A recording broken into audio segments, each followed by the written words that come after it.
Starting an annual plan. In all the books you read, in all the material I've given you, there's information on designing an annual plan. I'd like to give you a quick idea of just some of the little things that go into designing an annual plan when you start. In the old days, athletes were robots. They trained, they had to take tests, they did their annual plan, they stuck to their annual plan, coaches trained and helped them with their annual plan. In our modern society today, the annual plan has become much more complicated because of the length of the seasons, because of just different factors that come into it. And I list these. Some of the factors, for example, could be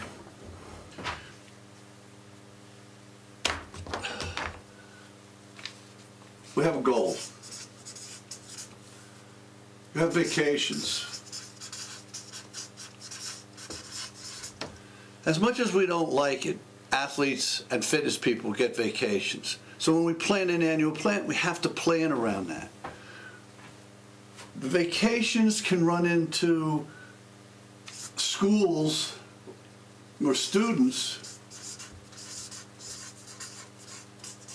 that have all kinds of reasons why they can't train. Nowadays, there's so many games that an annual plan has to be designed around the games.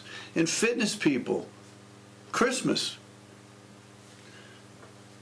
December. You pretty much have to design an annual plan around December. Here in Norway, where I design personal training programs, and in a lot of Europe, is people don't train in the summertime. They come June, July, the weather gets nice because of the cold winters, nobody trains. So as much as I want to have these perfect annual plans and yearly plans for people, they just really can't. So when you become to start designing annual plans, you have to look into what the different aspects or what the different variables are of the annual plan. What you also have to take into consideration in personal training is what time of year they're going to start, what the testing procedure is going to be, how long is it going to take to get started. Let's take, for example, this is, let's say the annual plan starts in January. February, March, April, May, June, July, August, September, October, November, December.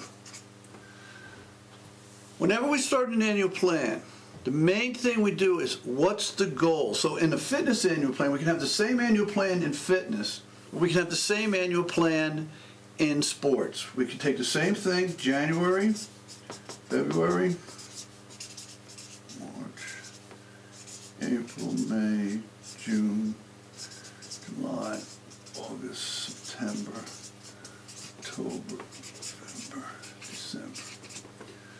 So say this is for fitness, personal training. We know that the average person wants to get in shape for the summer.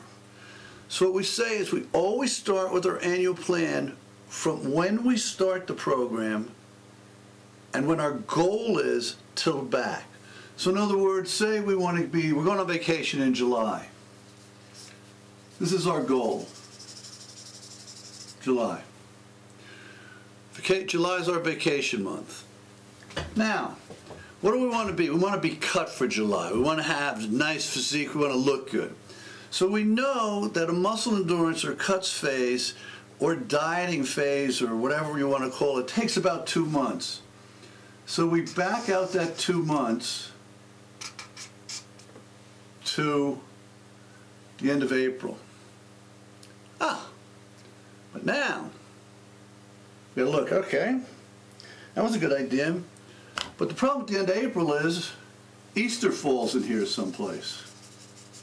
So that's a week we know we're not going to be able to train. Someplace, depending on where you're at.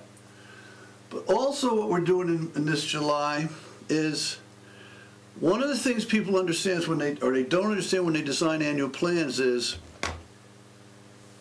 we have 8 weeks here for May and June, but as athletic trainers, what you're going to see when I show you the result sheets, or when you see the result sheets that I give, I got to have a test. I have to have a test.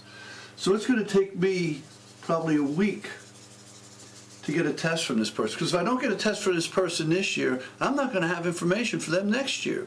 So I have to make sure that I have time to get a test. So then that's cut my phase down to 8 weeks. So what I'm thinking is, okay, maybe I should start my cuts phase to be safe in the beginning of April. Because we know during this period we have to test, we have vacations, we might have sick children, there could be a whole lot of different things. And my feeling is when designing an annual plan, it's got to be positive. If you design an annual plan for a fitness person or an athlete and they can't stick by it, they get very, very depressed. They feel like they failed.